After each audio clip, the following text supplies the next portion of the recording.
pastāst, no kurienes viņi ņems tos naudu. Tā ir tā svarīgā lieta. Tā mēs vēl nonāksim.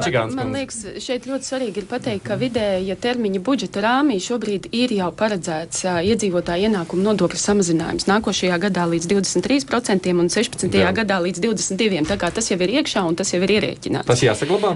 Vienotība ir par šī te nodokļa samazināšanu. Arī šajā nedēļā Finanšu ministrija parakstīs vienošanos ar Latvijas darba devēju konfederāciju, kur viens no vienošanās punktiem būs, ka jāsaglabā šis te iezīmētais samazinājums scenārijs.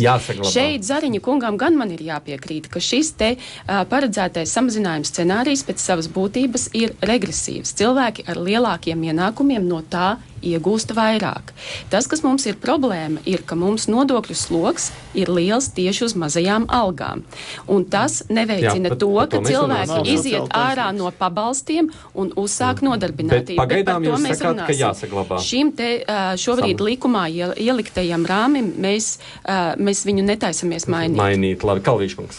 Ja nu redziet, es arī uzskatu, ka šo nodokli samazināt acīm redzot fiskāli nebūs iespējams šī gadā, jo kaut kādā veidā ir jāatskārto veselības aprūpe. Un es nekad nevaru piekrist vienotības principam par to, ka tas būtu jāfinansē pilnībā no sociālā nodokļa procentiem, jo tas tiešām skars iedzīvotāju pensijas, kuras pēdējo 5 gadu laikā vienotība nav spējusi palielināt nereizi. Ja. Tā nav taisnība, mums ir 2 indeksācijas bijušas Kalvīšu. Neviena indeksācija līdz šim brīdim nav bijuši kopš Godmaņa valdības laikiem. Labi.